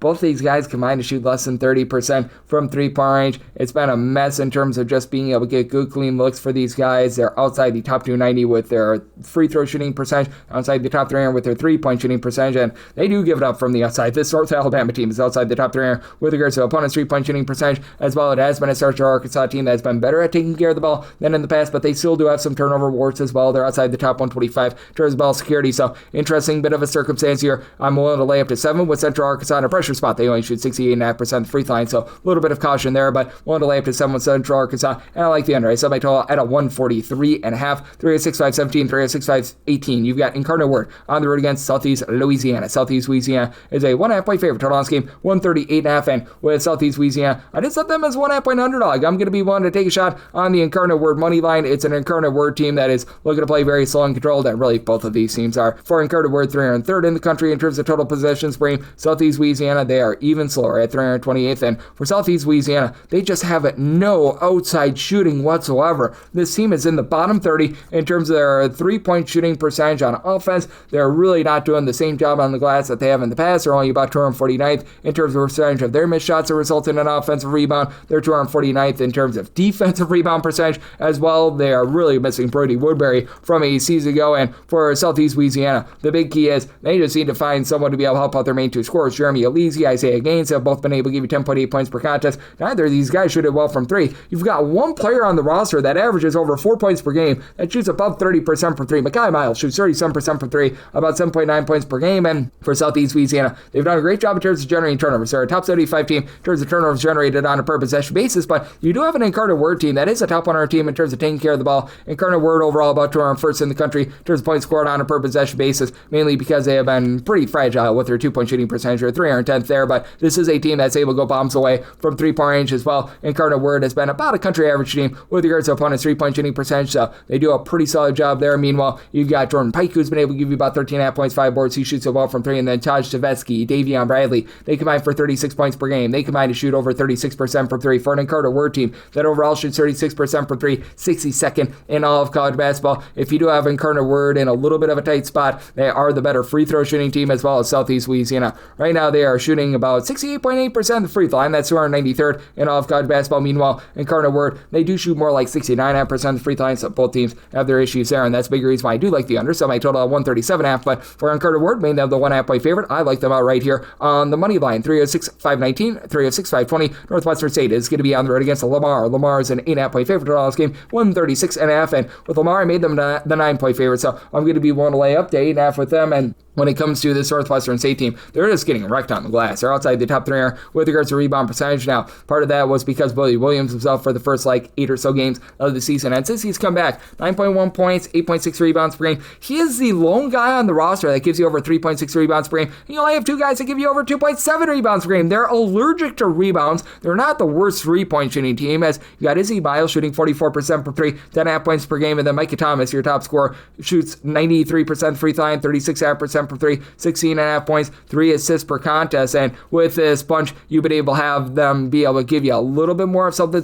in terms of generating turnovers. They become a top 225 team in terms of turnovers generated on a per possession basis, but man, it's relatively rough there. And then for this Lamar team, you do have great versatility. Andrew Holyfield, who stands right around about 6'10", he's been able to supply about 13 points from 3-point range. He's shooting 34% from 3. Rob Lee shoots 43.5% from 3-point range, and it's a Lamar team that is neither here nor there with their 3-point shooting percentage. It has been a team that has been having a little bit of a tough time executing down low, 317th with regards to their own 2-point shooting percentage, but it is also a Lamar team that has been very good in terms of being able to give themselves second chances to score. 36th in the country in terms of their offensive rebound percentage. They're pretty good on the defensive glass as well, and for this Lamar group, they've been able to do a nice job in terms of shutting it down from the inside as well. They are going to give up a little bit more of something from the outside. They've been about 306th in the country in terms of opponents' 3-point shooting percentage, but it is a Northwestern St team that they themselves have been outside the top 225 with their ball security, and this should be a low-tempo game for Lamar. 309th in the country in terms of total possessions per game. Northwestern St is 312th, and I do think that even though Lamar has had a little bit of a tough time in terms of being able to guard the 3-point line, they do go out there and get the job done, and I do think that those made threes help you out to the over. So I set my total at a 139. I'm in on the over, and I'm going to be willing to lay with Lamar. Made them a 9-point favorite. 306-521, 306-522. Texas Southern is on the road against Bethune Cookman. Bethune Cookman, a 7.5 point favorite. Total on this game, 149.5, and with Bethune Cookman, I did set them as a favorite here of 9 points, so I'm going to be willing to lay this 7.5 for Bethune Cookman. This is a team that's going to be very much looking to fly, and Texas Southern has a pretty fast tempo as well. 69th, very nice in the country. There's a total possessions per game for Texas Southern. Bethune Cookman is 58th, and for the Texas Southern team, they are very much getting cooked on the inside, and their 3-point shooting percentage defense, very different home to road. At home, they allow teams to only shoot about 30% from 3-point range. Away from home, that goes up to 36.4% from 3-point range, and overall on defense, Texas Southern 323rd in terms of points allowed on a per possession basis, giving up over 21 points more per 100 possessions away from home rather than at home. Now, Texas Southern in conference play has been able to find their offensive footing in conference play only. They're actually shooting 38% from 3-point range. You got Troy Hupseed, who's been able to supply you with about 15 points, 9.5 boards, shoots 33% from 3, and they just saw with a lot of injuries towards the beginning part of the season. Alexanderson, Zion Hayes, Dwayne Posey, all 3 of these guys combined for about 29 to 30 points per game. All 3 of these guys missed multiple games during the non-conference portion. Bryce Roberts, he was out for 5 games. He's your number 2 scorer with 12.5 points per game, so they are starting to be able to figure it out there. But for Bethune Cookman, they've got the doctor back, Dr. Bradley, and he is huge because for Bethune Cookman, this was a team that was really struggling on the glass in non-conference play. For Dr. Bradley, ever since he has come back and he's played 8 games for the team, he has become their top rebounder, 7.5 boards, 12 points per game, and he led the country in free throw attempts a season ago as well, so he really adds that element to them. Ariel Bland is able to give you 5 rebounds per game as well, and then you've had Daniel Ruzon, Ontario Morris, both give you about 11 points, 4.5 rebounds per game apiece. Jacoby Heedy, 18 points. He shoots 42% from 3-point range. And for Bethune Cookman, they're only shooting about 32.5% from 3-point range here in conference play, but they've been number 1 with regards to their 2-point shooting percentage offense, number 2 in conference play with regards to their 2-point shooting percentage defense. They've been turning the ball over a little bit too much, but Texas Southern, not really a team that's going to be forcing the issue there. And really, both of these teams have been outside the top 275 in terms of ball security, so that's something to be mindful of. But I think with neither of these defenses really generating a ton of turnovers, that is going to be able to keep things clean and help you out to and over. I did set my total at a 151, and I do think that with Bethune Cookman getting the Dr. Brack, having the Heedy brothers, I do think that that's going to be enough for them to be able to get it done, as I do think that Bethune Cookman does a good job winning from within. I set my line at 9. I'm going to be willing to lay with the Bethune Cookman, and I'm in on the over. Set my total at a 151, 306-523, 306-524. It is Alabama A&M, and they're going to be on the road against Grambling. Grambling is a 4.5 point favorite. Total on this game, 135.5. I set Grambling as a 6.5 point favorite. I'm going to be willing to lay the number. Grambling games involve a lot of turnovers. They're a top 25 team in terms of turnovers generated on a per possession basis, and overall are a strong defense, 104th in terms of points allowed on a per possession basis. Grambling also outside the top 335 in terms of ball security, and Alabama A&M, they just take such a drop off with their defense away from home. They allow 17.8 points more per 100 possessions when they're away from home rather than at home. They're trying to take on the style of Grambling from last year. Dante Jackson was the coach over there and brought with him some of the top scorers on the team. Cadavius Dozier, 15.5 points, shoots 34% from 3 points. James Graham, when he's been out there, as he was dealing with injury, he's back 7.5 points. He shoots 36% from 3 points. PJ Eason, your top rebounder with about 7 rebounds per game. These guys are all back in the fold, and when it comes to Alabama A&M, they've been pretty solid on the glass. They're a top 130 team with regards to defensive rebound percentage. They really don't pull in there a lot of second and third chances, and they have been just outside the top 200 with regards to ball security, so I do think that Grambling is going to be able to come up with some second and third chances there, and for this Grambling group, they've been a pretty solid three-point shooting team. Overall for the season, they're only shooting about 32% from three-point range, but that is a pretty big home and road split that they've got, as they've been able to have Roderick Coffey being able to grind so hard, being able to give you about 9 points, 4 boards, 4 assists. He's shooting over 45% from three-point range. Antonio Munoz really doesn't give you a lot of three-point shooting, but that said, he's been a guy that's been able to give you about 12 points per contest with his Grambling team. They do find themselves back inside the top 245 with regards to their three-point shooting percentage, so it's been improving as the season goes along. Darius Ward, about 11 points per contest, and then you got a 40% three-point shooter, Ricky Ballard, who's been able to give you about 11 points per game for Grambling. They've also been able to do a pretty solid job with regards to their interior defense as well. A top 175 team in terms of opponents' two-point shooting percentage, so Alabama A&M looking to knife the ball down low. They're not going to get as many opportunities there. In a pressure spot, Grambling shoots about 72.5% of the free throw line. That's neither here nor there. It is a team that's very much going to be willing to foul on for this Alabama A&M team. They shoot about 73.5% of the free throw line, just hair above country average, but I do think they're Grambling going to do a nice job to be able to generate turnovers. Alabama A&M just has not been the same defensive team away from home, and Alabama A&M is outside the top 300 with their own two-point shooting percentage as well, so I did set my line at a 6.5. I'm going to be willing to lay with Grambling. I did set a total here of a 137.5. I do think that this game is close enough for some late game fouling, which does help you out to the over, so I'm going to be in on the over, and I'm going to be willing to lay it here with Grambling. 3-6-5-25, 3-6-5-26. UT Rio Grande Valley is on the road against Nicholls. Nicholls as a home underdog of 1.5 to 2.5 points. So on this game, it is 145.5, and with Nicholls, I made them the 1-point favorite. I'm going to be willing to take a shot on them on the money line. Now, you just have the strangest home and road splits I've ever seen with this UT Rio Grande Valley offense. As on defense, this has been a Grand Valley team that's actually been quite decent with regards to their defense in terms of points allowed on a per possession basis. They are 105th in the country. It does take a little bit of a drop off away from home, but I mean, that's been relatively stable. But you just take a look at this team with regards to their offense for Grand Valley overall for the season. In terms of points scored on a per possession basis, they're 184th. They're actually averaging 6.7 points more per 100 possessions away from home rather than at home. Their offense ascends into the top 85 when they're away from home. And it's all because this team has been white hot from three-point range. UT Rio Grande Valley shoots 31.6% from three-point range at home. Away from home, that goes up to about 40.6%. Now, you've got one of the best teams that you're going to find in all of college basketball, Always Right, who comes on over from Rhode Island, and he's been Mr. Right for this team, as he's been able to only give you about 3.5 points per game, but throws in their 2.3 assists per contest. He's really been able to allow some of these guys like Marvin McGee, Corey Kahn, Philip Barankovic, your 3 double-figure scorers between the 3 of them. You've been able to get about 36 points per contest to really be able to operate, and all 3 guys shoot at least 37% from 3 points. You don't have a single guy in the roster that gives you over 5 rebounds per game, but McGee, Kahn, and Barankovic all give you at least 4 rebounds per game, so it's a whole is greater than some of its parts sort of collective. But here's the one thing that Nicholls does a great job of: turnovers. They're a top 10 team in the country in terms of turnovers generated on a per possession basis. Meanwhile, you've got a Grand Valley team that has been neither here nor there in terms of taking care of the ball. They're just outside the top 200 in terms of turnovers on a per possession basis on offense. Now, this is a Nicholls team that will leave themselves very open from three-point range. They are a team that very much gambles for turnovers. For Nicholls, they're allowing teams to overall shoot about 35.5% per three-point range. That's hovering right around about 300th in the country, and hovering outside the top 300 with regards to their opponents' two-point shooting percentage as well. But they've got a guy in Sincere Malone that's also versatile, 11.5 points, 4 boards, 2 steals, and he's been shooting about 32.5% per 3. Jalen Surreals, Jalik Dunkley both shoot 36% from three-point range, and for this Grand Valley team. It is a team that I think is going to see a little bit of an ironing out with regards to those splits. Now, if you do have trepidation with Nicholls, they do shoot just 66.6% of the free throw line. That is not great there, but I do think that Nicholls is going to do a nice job in terms of generating turnovers. I think the Grand Valley comes back to earth with regards to that home and road split on offense, and I think that allows Nicholls to be able to get the job done. I said Nicholls as a 1-point favorite, so I like them on the money line, and I'm going to take a shot on the under. Semi total at a 141, 306-527, 306-528, East Texas A&M. They're on the road against Stephen F. Austin. Stone Cold Stephen F. Austin, a 15.5-point favorite, 141.5 to 142.5 is the total. Made my total 138.5. I do like the under. You got an East Texas A&M team that is neither here nor there with regards to their tempo, 161st in terms of total possessions per game. You got a Stephen F. Austin team that has been actually playing quite slowly this year. They're about 274th in terms of total possessions per game, but this Stone Cold Stephen F. Austin defense,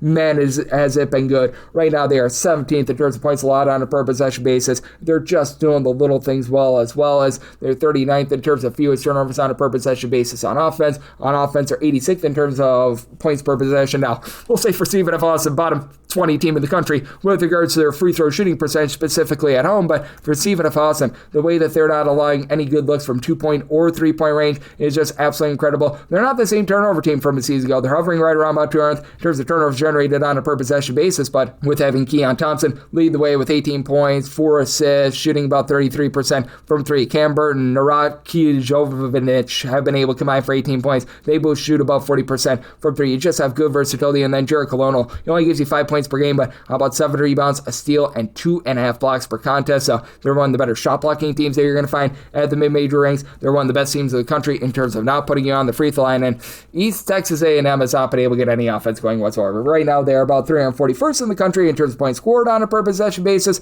They're a team that has been outside the top 250 with regards to both their 2-point and 3-point shooting percentage. They're not generating any sort of second chances whatsoever. They're okay in terms of generating turnovers. Top 135 team in terms of turnovers generated on a per possession basis, but Stephen F. Austin does a great job taking care of the ball. Ronnie Harrison, about 15 points per game, shoots 35% from 3. Damian Garcia for East Texas A&M, 11 points. He shoots about 34.5% from 3 points. Outside these two guys, you don't have a single double-figure scorer. G.N.I. Hunt, who is actually a part of that Oregon State team that went to the Elite Eight, he's been able to give you about 5 assists per game, but East Texas A&M as well has had a tough time taking care of the ball outside the top 300 with regards to ball security. If they get put at the free throw line, they shoot 68.5% of the free throw line. That's about 300th as well. I do think that Stephen F. Austin continues to just dominate. Semi-line to 20.5. I'm going to be willing to lay with Stone Cold Stephen F. Austin, like the under. Semi-total at a 138.5, 306-529, 306-530. You got Houston Christian, and they're going to be on the road against McNeese. McNeese, a very sizable favorite here of 18.5 points, 139.5 to 140.5 is the total. Making McNeese the 21.5 point favorite. I'm going to be willing to lay the number. It is a McNeese group that has been able to do a very good job in terms of generating turnovers. Top 2 team in the country, depending upon the day that you look, in terms of turnovers generated on a per possession basis, and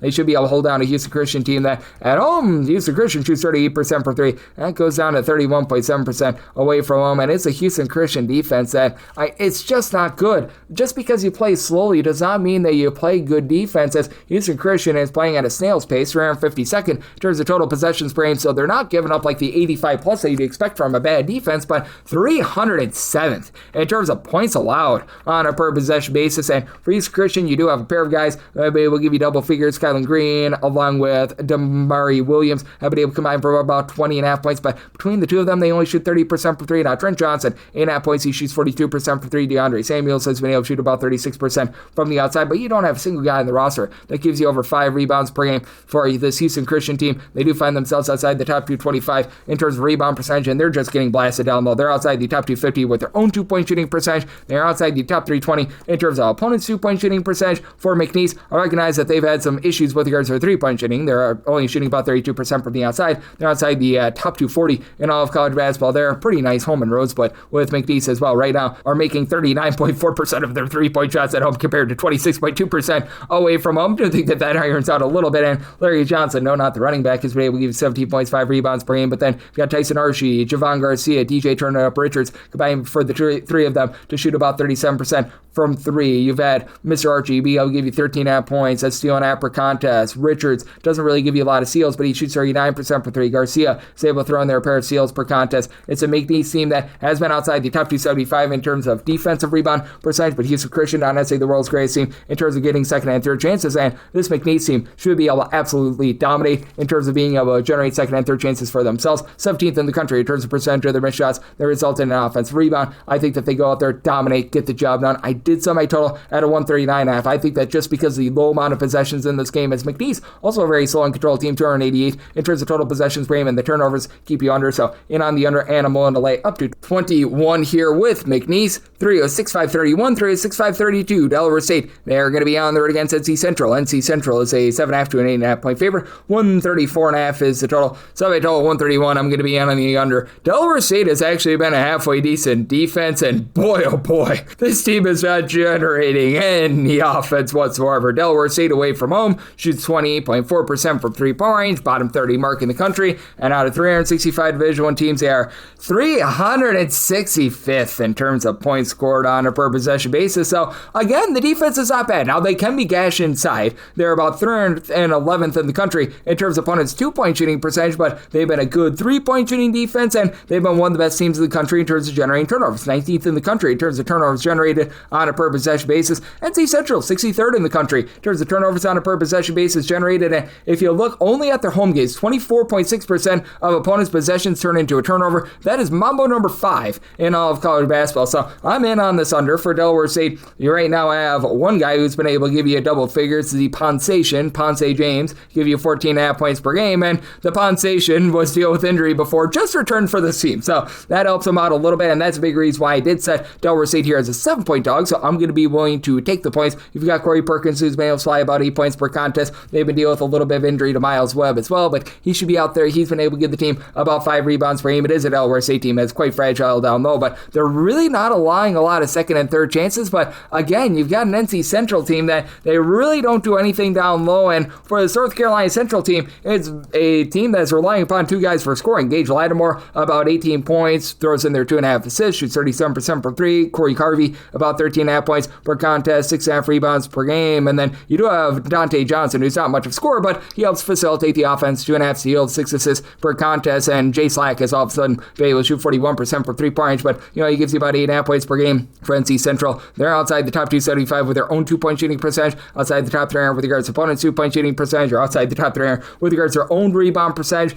This has all the makings of a game that is going to be brutal with regards to offense. NC Central not too fast, 256th in the country in terms of total possessions per game. Delaware State is about 281st, so I saw my line at 7. I'm willing to take the points with Delaware State, and I like the under. I saw my total at a 131, 306-533, 306-534. Alcorn State, they are going to be on the road facing off against Mississippi Valley State. Mississippi Valley State, underdogs of 6.5 points, 141.5 is the total. I'm willing to take the points here with Mississippi Valley State. I set my line at a 4.5 for Mississippi Valley State. They actually might have the best 2 players in this game, as insane as it is to say now. There's nothing around them, but Michael James has been able to give you 21 points, 2.5 assists, shoots in the mid-30s from 3, 90% the free throw line. Daniel Mayfield, another 83.5% free throw shooter, 13.5 points, 6 boards, and it's an Alcorn State team that is not good with really anything whatsoever. This team is getting blasted on the glass. They're a bottom 30 team with regards to rebound percentage. They are 349th with regards to points scored on a per possession basis. This despite the fact that away from home, they actually shoot above 34% from 3-point range, and they're getting decimated on the defensive side. Things are 57th in the country in terms of points allowed on a per possession basis. Now,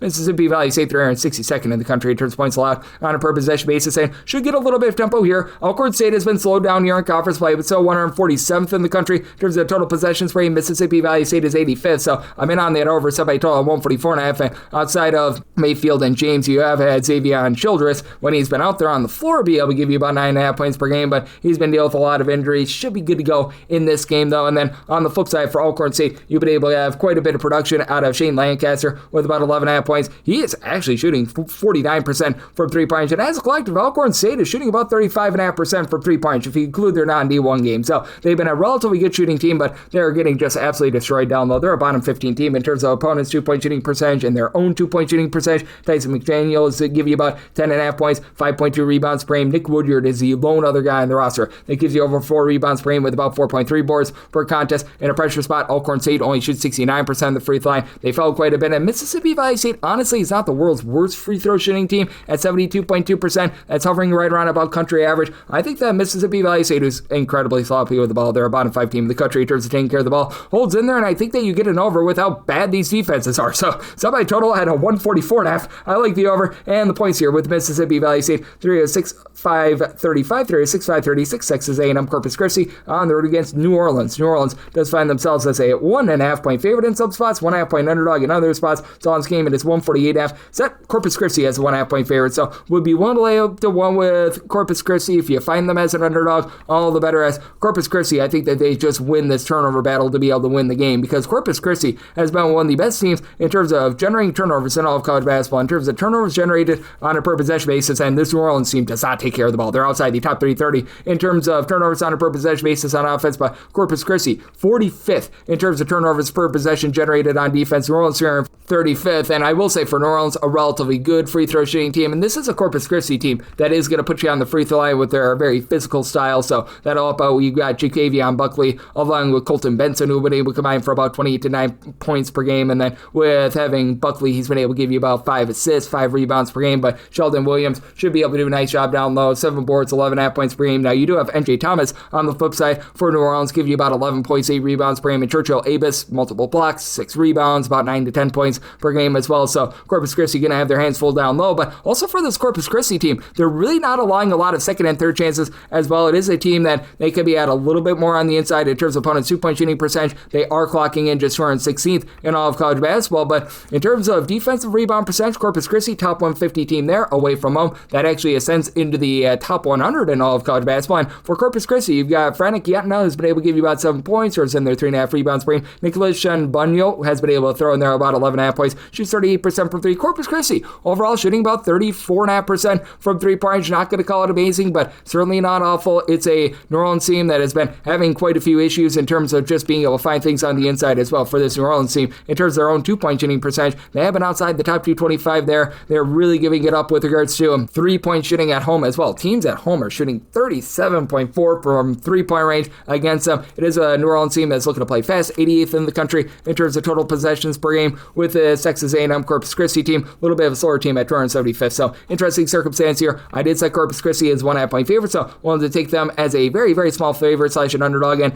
I do think that the turnovers keep you under somebody at a 145.5, and wrap things up with 306-537, 306-538. Alabama State is on the road against Southern. Southern is a 7.5 point favorite, seeing some 7s out there as well. Total on this game 151.5. Set Alabama State as an 8.5 point underdog, so I'm going to be one to lay it. It's an Alabama State team that just has really hit the skids here in conference play, and they're going to be looking to play fast. Both of these teams are. Alabama State, in terms of total possessions per game, they are 70th in all of college basketball. Southern is even faster. Bit of warp set. They played that double overtime game against Washington earlier in the season, but 34th in terms of total possessions per game. It's a Southern team that is giving up a lot of second and third chances on the glass, though at home that all gets rectified. At home, they allow opponents to grab 20.8% of their best shots as an offensive rebound, 34.1% away from home, and strangely for Alabama State, they've been a significantly better 3-point shooting team when they've been away from home rather than at home. Now, away from home, they allow opponents to shoot 36.2% for 3 compared to 29.9% at home, but hey, it's an Alabama State team that when they're away from home, they shoot about 33% from the outside compared to 29% at home, and this is a Southern group that has been only shooting about 33% from 3, but you do have Michael Jacobs, who's been able to do a nice job in terms of leading the way, giving the team a little bit over 20 points per contest. Malik Ashwald should be able to control things down low with about 12.7 rebounds per game, and Damari Jones all of a sudden is giving the team 7 rebounds per game, so the Southern team has been able to improve very much on the inside, and